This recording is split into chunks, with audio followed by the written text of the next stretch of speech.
தாய் தமிழ் உறவுகள் அனைவருக்கும் வணக்கம். ஃப்ரெண்ட்ஸ் எல்லாரும் எப்படி இருக்கீங்க? எல்லாருமே ரொம்ப நாள் பார்ப்பீங்க அப்படின்னு நம்புறேன். இது தினசரி 10 நிமிட தையல் கிளாஸ், பிளவுஸ் தினசரி 10 நிமிட தையல் கிளாஸ் வீடியோவோட 2ஆம் பகுதி. இப்போ வரைக்குமே இந்த பகுதியோட முதல் பகுதியை நீங்க பார்க்காட்டி மேல கார்ல கீழே டிஸ்கிரிப்ஷன்ல அதோட லிங்க் தரேன், பார்த்துட்டு அதற்கப்புறமா இந்த வீடியோ பாருங்க. இன்னும் நிச்சயமா பாத்தீங்கன்னா உங்களுக்கு நல்லாவே பிளவுஸ் ஸ்டிச்சிங்கை பத்தி, அதாவது ரொம்பவே எளிமையா ரொம்பவே சுலபமா தெரிஞ்சுக்கிறதுக்கு அந்த ஒரு வாய்ப்பா இருக்கும் அப்படின்னு நான் நம்புறேன். ஸோ அதை பார்த்துட்டு இதை பாருங்க. மேலும் இன்னொரு விஷயம் சொல்லுவாங்க, பொதுவா எப்பவுமே மாதா பிதா குரு தெய்வம் சொல்லுவாங்க. கூட இன்னொன்னு சேர்த்துக்கோங்க, மாதா பிதா குரு தெய்வம் கைத்தொழில். ஸோ இந்த கைத்தொழில எதுக்காக இவ்வளவு இம்பார்ட்டன்ட் கொடுத்து சொல்றேன்னா, எந்த ஒரு விஷயம் யாரும் நமக்கு உதவாத நேரத்துல, எந்த ஒரு விஷயமும் யார்கிட்டையும் போய் கையேந்தாத நேரத்துல நம்ம வாழணும் அப்படின்னு நினைக்கக்கூடியதான் நிறைய பேர் இருக்காங்க. ஸோ அந்த மாதிரி நேரத்துல பாத்தீங்கன்னா எது நமக்கு கை கொடுக்குதோ இல்லையோ, நமக்கு நம்ம கத்துக்கூடிய ஒரு கைத்தொழில் நமக்கு ரொம்பவே ஒரு ஒரு நம்பிக்கை தரக்கூடிய விஷயமா, யாரையும் எதிர்பார்க்காம நம்மளுடைய வாழ்க்கைக்கு, நம்மளோட தேவைகளுக்கு, நம்மளோட வாழ்க்கை தேவையான பூர்த்திகள் செய்யறதுக்கு பாத்தீங்கன்னா இந்த கைத்தொழில் ரொம்பவே ஹெல்ப்ஃபுல்லா இருக்கும் அப்படிங்கிறதுக்காக தான் இதை நான் சொல்றேன். ஸோ மாதா எவ்வளவு முக்கியம், பிதா எவ்வளவு முக்கியம், குரு எவ்வளவு முக்கியம், தெய்வம் எவ்வளவு முக்கியம், அதே போல கைத்தொழிலும் ரொம்பவே முக்கியம்.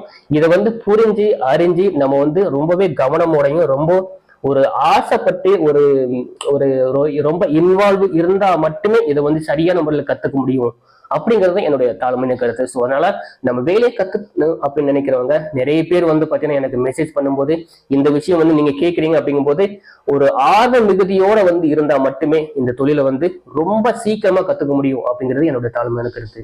ஸோ இன்னைக்கு நம்ம வீடியோல இதோட முதல் பக்கத்துல பாத்தீங்கன்னா நீங்க ஒரு பிளவுஸோட பின்பகுதி பேக் தட்டு எப்படி சுருக்கம் இல்லாம தைக்கணும் அப்படிங்கிறத பார்த்திருப்பீங்க. இந்த வீடியோல இந்த பிளவுஸோட முன்பகுதி எப்படி பாத்தீங்கன்னா லைனிங் ஃபிக்ஸ் பண்றது, ஒரு துளி கூட சுருக்கமே இல்லாம எப்படி லைனிங் ஃபிக்ஸ் பண்றது அப்படிங்கிறத இந்த வீடியோல முழுமையா பார்க்க போறீங்க. ஸோ இந்த வீடியோல ஆரம்பத்துல இருந்து முடிவு வரைக்கும் தொடர்ந்து பாருங்க, நிச்சயமா உங்களுக்கு ரொம்பவே உதவியா இருக்கும் அப்படின்னு நான் நம்புறேன். நீங்க பார்த்துட்டு இருக்கிறது மைட் அண்ட் ஆஃப் ஸ்டிச். நான் உங்கள் நண்பன் MSR. வாங்க இன்னைக்கு வீடியோக்குள்ள போலாம்.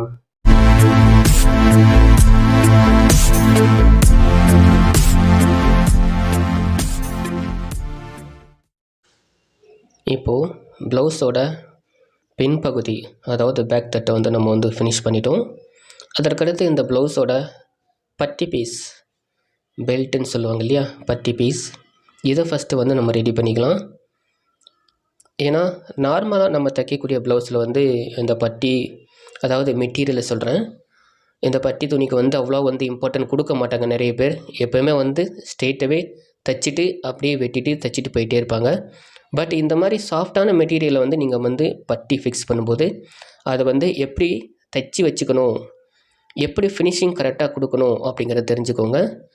இப்போ பட்டிக்கு 2 பீஸ் கொண்ட ஒரு துணி நான் கொடுக்குறேன். ஒன்று சப்போர்ட்டிவ் பீஸ், இன்னொன்று பார்த்தீங்கன்னா எப்போவுமே ஜென்ரல் நம்ம கொடுக்கக்கூடிய அந்த நார்மல் பீஸ். ஏற்கனவே இதோட முன்பக்கத்தில் நீங்கள் பார்த்துருப்பீங்க, சேம் கலர் மெட்டீரியலையே இந்த உள் கொடுக்கக்கூடிய அந்த துணி நம்ம கொடுத்தா நல்லாயிருக்கும். இப்போ பாருங்கள், பட்டி பீஸை 4 பக்கமும் இந்த மெயின் பீஸோடு சேர்த்து நம்ம தைச்சிக்கலாம். இந்த மாதிரி ரொம்பவே சாஃப்டான ஒரு மெட்டீரியல் நம்ம தைக்கும்போது இந்த மாதிரி 4 பக்கமும் தையல் போட்டுக்கிறது நல்லது. அப்போ தான் துணி எந்த பக்கமும் கொஞ்சம் கூட சுருக்கமே இல்லாமல் கரெக்டாக ஃபினிஷிங்க்கு கொடுக்கும். பாருங்கள், முதல்ல பட்டி பீஸை ஆரம்பத்தில் முதல் பீஸ் தைக்கும்போது முன்பக்கத்துலேருந்து பின்பக்கம் தைச்சேன். இப்போ பின்பக்கத்துலேருந்து முன்பக்கம் தைக்கிறேன் பாருங்கள். இன்னொரு பக்கம் இருக்கக்கூடிய அந்த பட்டி பீஸை நீங்கள் பார்த்தாலே உங்களுக்கு தெரியும். தைக்கும்போது கீழே இருக்கக்கூடிய மெயின் பீஸை இழுத்துறாமல் ரொம்பவே கவனமாக கை கொடுத்து மெதுவாக இந்த மாதிரி தைச்சிக்கோங்க. நீங்கள் எந்த ப்ளவுஸ் தைச்சாலும் இந்த மாதிரி தைக்கிறதுக்கு கற்றுக்கோங்க. இப்போது ஒரிஜினல் பீஸை கரெக்டாக லைனிங் பீஸ் எந்த அளவு இருக்கோ அதுக்கேற்ற போல் நம்ம ஷேப் பண்ணிக்கணும். நான் ஏற்கனவே சொன்னது போல் எப்போவுமே லைனிங் பீஸ் தான் பார்த்திங்கன்னா original, main piece supportive piece தான். எப்போவுமே லைனிங் ஸ்டிச் பண்ணிவிட்டு அதற்கேற்ற போல் மெயின் பீஸை கொஞ்சம் கொஞ்சமாக நம்ம கரெக்ஷன் பண்ணிக்கணும். எதற்காக சொல்கிறேன்னா, ப்ளவுஸ் வெட்டும்போதே லைனிங் பீஸும் மெயின் பீஸும் ஒரே அளவில் நம்ம வெட்ட முடியாது. அப்படியே வெட்டினாலும் நமக்கு தைக்கிறதுக்கு ரொம்பவே சிரமமாக இருக்கும். அதனால தான் இந்த ஒரு விஷயத்தை சொல்கிறேன், கவனமாக கேட்டுக்கோங்க. இப்போ கரெக்ஷன் ஒரு பட்டியை பண்ணிவிட்டேன். அந்த கரெக்ஷன் பண்ண பிறகு அந்த பட்டியோட அமைப்பு எப்படி இருக்குன்னு பாருங்கள். நமக்கு தேவையான அளவு எதுவோ அது மட்டுமே நமக்கு இருந்தால் போதும். அதிகமான அளவு துணி பட்டியும் இருக்க வேணாம், அதாவது லைனிங்கும் இருக்க வேணாம், மெயின் பீஸும் இருக்க வேணாம். ஓகே, இந்த மாதிரி பாருங்கள். இப்போ பாருங்கள், 2 பீஸும் ஒரே அளவாக நம்ம வந்து சூப்பராக வந்து ஃபினிஷிங் வந்து கொடுத்துருக்கோம். இந்த மாதிரி 4 பக்கம் நம்ம தையல் கொடுக்கும்போது அது வந்து இன்னுமே ரொம்பவே ஒரு அழகான ஒரு தையல் அமைப்பை கொடுக்கும். இப்போ வந்து நம்ம இந்த ப்ளவுஸோட முன்பகுதியை நம்ம வந்து தைச்சிக்கலாம். எல்லாருமே ரொம்பவே ஸ்ட்ரகிள் ஆகக்கூடியது, அதாவது கஷ்டப்படக்கூடிய விஷயம் இந்த ப்ளவுஸோட முன்பாகம் தைக்கிறது தான். இதில் பாருங்கள், தைக்கிறதுக்கு முன்னாடி முன்பாகத்தோட உள்பக்கமாக 2 பக்கமும் லைன் போட்டுக்கிறேன். இது எதற்காகனா பாருங்கள், ஸ்லோவாக உங்களுக்கு காட்டுறேன். இந்த பீஸை ஆல்ரெடி வெட்டின பீஸை இப்படி ஒரு பக்கமாக விரித்து விட்டுக்கணும். அதற்கப்புறமா நம்ம மெயின் பீஸுக்குள்ளே இந்த லைனிங் பீஸை இந்த மாதிரி வச்சுட்டு 2 பீஸையும் தனித்தனியாக இந்த மாதிரி ஆப்போசிட் சைடில் வந்து நம்ம வச்சுக்கணும். இப்போ பாருங்கள், நம்ம மார்ஜின் பண்ண பீஸ் வந்து நம்ம கரெக்டாக தைக்கக்கூடிய அப்படின்னு நம்ம வந்து தெரிஞ்சுக்கணும். இந்த முன்பாகத்தோட அமைப்பில் ஒரு பக்கம் நான் உங்களுக்கு வந்து ப்ரெஸ் ஸ்டார்ட் வச்சு, அதாவது வந்து ஊசி குத்து போட்டு தைச்சி காட்ட போகிறேன். இன்னொரு பக்கம் என்னோடய ஸ்டைலில் ஊசி குத்து எதுவுமே இல்லாமல் நான் தைச்சி காட்ட போகிறேன். பட் ரெண்டும் எப்படி ஒரே நிலைப்பாட்டில் வருதுன்னு நீங்கள் பாருங்கள். இப்போ இதுக்கு வந்து ஊசி குத்து போட்டு உங்களுக்கு வந்து தைச்சி காட்ட போகிறேன், கவனமாக பாருங்கள். ஏற்கனவே இந்த ஒரு ஃபாலோ டிப்ஸை வந்து நீங்கள் வந்து இந்த ப்ளவுஸோட முதல் பக்கத்தில் ப்ளவுஸோட பேக் தட்டு தைக்கும்போது நீங்கள் பார்த்துருப்பீங்க. இது எந்தெந்த இடத்துல வந்து இந்த பீஸ் வந்து கொடுக்கணும், இந்த ஊசி குத்து போடணும் அப்படிங்கிறத நீங்கள் வந்து முழுமையாக பார்த்துக்கோங்க. இப்போ நான் எந்தெந்த இடத்துலலாம் ஊசி குத்து போடணும், இதே போல் இடத்துல நீங்கள் ஊசி குத்து போட்டால் போதும். சில பேர் வந்து பார்த்திங்கன்னா எந்த இடத்துல ஊசி குத்து போடணுன்னே கொஞ்சம் கன்ஃபியூஸில் இருப்பாங்க. இப்போ இதை நான் தைக்கிறேன் பாருங்கள், எவ்வளவு ஸ்லோவாக ஸ்டிச் பண்ணுறேன் பாருங்கள்.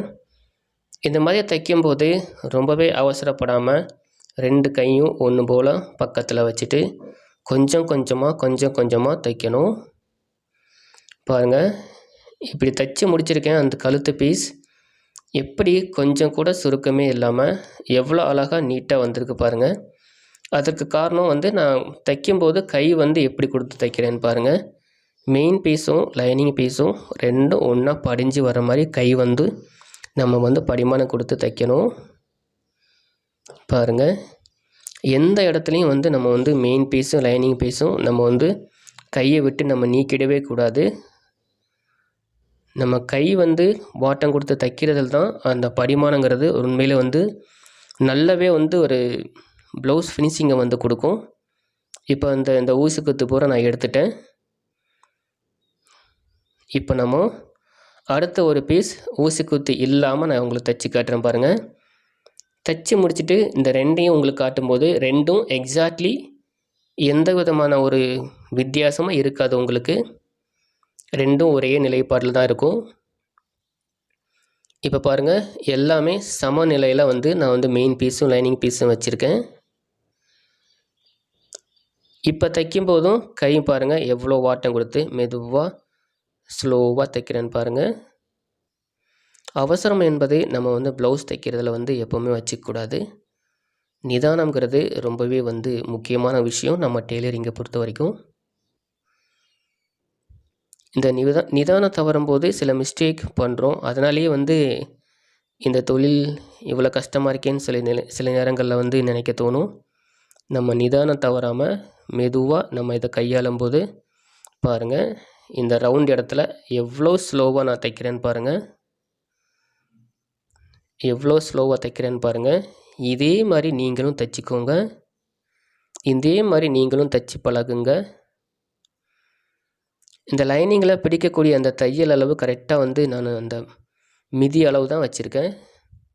எப்படி கை வந்து 2 கையும் பாருங்கள் எப்படி படிமானம் கொடுத்து தைக்கிறேன்னு பாருங்கள். ஓகே, இப்போ இதில் ஒரு பாகம் வந்து நான் ஊசி குத்து போட்டு தைச்சேன், இன்னொரு பாகம் ஊசி குத்து இல்லாமல் தைச்சேன். இப்போ இதோட நடுப்பகுதியில் வந்து ஒரு பெரிய தையல் போட்டுக்கலாம், அதாவது தையலோட அளவு 5ஆம் நம்பரில் வச்சு போட்டுக்கலாம். ஸோ இந்த மாதிரி போடும்போது நம்ம வந்து ப்ளவுஸோட டாட் பிடிக்கும்போது நமக்கு வந்து அந்த எந்த விதமான ஒரு துணி ஒரு பக்கம் பிடிச்சி ஒரு பக்கம் பிடிக்காமல் வரக்கூடிய அந்த ப்ராப்ளம்லாம் வராது. இப்போது இன்னொரு பாகத்துலேயும் நம்ம வந்து அந்த பெரிய தையல் போட்டுக்கலாம். இந்த பெரிய தையல் போடுறங்கிறது நம்ம டாட் பிடிச்சிட்டு அதுக்கப்புறமா அதை வந்து நம்ம ரிமூவ் பண்ணிக்கலாம். இப்போ தையல் போட்டு ஒரு இழுத்து விட்டுக்கணும். அப்போ தையல் எல்லாம் ஒடிஞ்சிரும். தையல் ஒடிஞ்ச பிறகு வந்து இப்போ நான் இதை வெட்டி காட்டுறேன் பாருங்கள். இந்த ஃபினிஷிங் எப்படி அழகாக வந்திருக்குன்னு சொல்லி பாருங்கள். இந்த பீஸ் வெட்டும்போது நான் ஏற்கனவே சொல்லியிருக்கேன், இதில் வந்து நீங்கள் எக்காரணத்தை கொண்டும் நீங்கள் லைனிங்கை வந்து கரெக்ஷன் பண்ணிடவே கூடாது. மெயின் பீஸை மட்டுமே கரெக்ஷன் பண்ணணும்.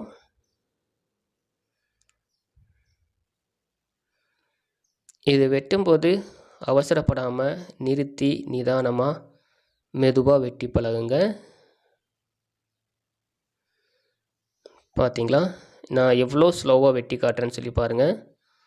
என்னால் வேகமாக வெட்ட முடியும், பட் நீங்கள் எல்லாம் அந்த மாதிரி செஞ்சிடக்கூடாது, அவசரப்படக்கூடாது அப்படிங்கிறதுக்காக தான் உங்களுக்கு வந்து நீங்கள் மெதுவாக உங்களுக்கு வந்து வெட்டி காட்டுறேன். அவ்வளோதான், அழகாக வெட்டியாச்சு.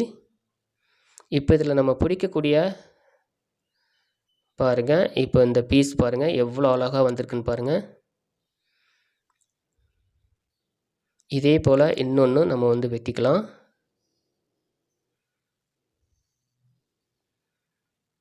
இந்த மாதிரி வெட்டும்போது சின்ன சின்னதாக நீங்கள் செய்யக்கூடிய இந்த மாதிரி விஷயங்கள் நீங்கள் வந்து ப்ளவுஸ் கட்டிங் பண்ணும்போது கூட இந்த மாதிரி விஷயங்கள் வந்து உங்களுக்கு வந்து ரொம்பவே ஒரு ஹெல்ப்ஃபுல்லாக இருக்கும். அதாவது எந்த விஷயத்தையும் வந்து அவசரப்படாமல் நிதானமாக செஞ்சால் நம்ம கரெக்டாக செய்ய முடியும் அப்படிங்கிற ஒரு நம்பிக்கையை வந்து உங்களுக்கு வந்து கொடுக்கும். நம்ம தொழிலை பொறுத்த வரைக்கும் எப்போவுமே கண்ணுங்கருத்தமாக செஞ்சால் தாங்க நம்ம வந்து பொழைக்க முடியும், இல்லாட்டி ரொம்ப கஷ்டம். இந்த தெளிவான எண்ணங்கள் நிறைய பேர்த்துக்கு வந்து வந்துட்டுருக்கு. இப்போ ரீசெண்டாக நான் பார்த்துட்ருக்கேன். எப்படியாவது கஷ்டப்பட்டு நம்ம வேலையை கற்றுக்கிட்டே ஆகணும் அப்படிங்கிற எண்ணங்களில் நீங்கள் வந்து நிறைய என்கிட்ட கேள்விகள் கேட்குறனால இதெல்லாம் சொல்கிறேன் நான். ஓகே, இப்போ பாருங்கள், ரெண்டுமே எப்படி தைச்சி முடிச்சிருக்கேன்னு பாருங்கள். ஒன்று ஊசிக்குத்து போட்டு தைச்சேன், இன்னொன்று போடாமல் தைச்சிருக்கேன். ஸோ இதே மாதிரி ஃபாலோ பண்ணுங்கள், உங்களுக்கு எப்போவுமே வெற்றி நிச்சயம். டியர் ஃப்ரெண்ட்ஸ், நீங்கள் பார்த்த இந்த வீடியோ உண்மையிலே உங்களுக்கு ரொம்பவே பிடிச்சிருக்கும், உண்மையிலே உங்களுக்கு ரொம்பவே பயனுள்ளதாக இருந்திருக்கும் அப்படின்னு நம்புகிறேன். இந்த சீரீஸில் வரக்கூடிய இந்த வீடியோ தொடர்ச்சியாக முழுமையாக நீங்கள் பார்க்கும் பட்சத்தில் ஸோ யாரோட உதவியும் இல்லாமல் உங்களோட சுய முயற்சியோட, அதாவது சுய தன்னம்பிக்கையோட ஒரு பிளவுஸை வந்து பார்த்தீங்கன்னா நீங்களே வந்து எந்த ஒரு பிளவுஸா இருந்தாலும் அது எப்படிப்பட்ட துணியா இருந்தாலும் உங்கள் அதாவது என்ன சொல்றதுன்னா நீங்க வந்து சந்தோஷமா ரொம்ப ஆசைப்பட்டு நீங்க செய்யக்கூடிய விஷயத்த ஒரு நல்ல முறையில செஞ்சு முடிக்கிறதுக்கு இந்த சீரீஸ்ல வரக்கூடிய அந்த வீடியோ எல்லாமே உங்களுக்கு வந்து ரொம்பவே உறுதுணையா இருக்கும். அதனால வந்து மிஸ் பண்ணாம இந்த சீரீஸ்ல வரக்கூடிய எல்லா வீடியோவும் பாருங்க. ஸோ உங்களுக்கு நன்றிகளும் வாழ்த்துக்களும். ஸோ இந்த வீடியோவோட 3ஆம் பாகத்துல உங்களை சந்திக்கிறேன். நன்றி, வணக்கம்.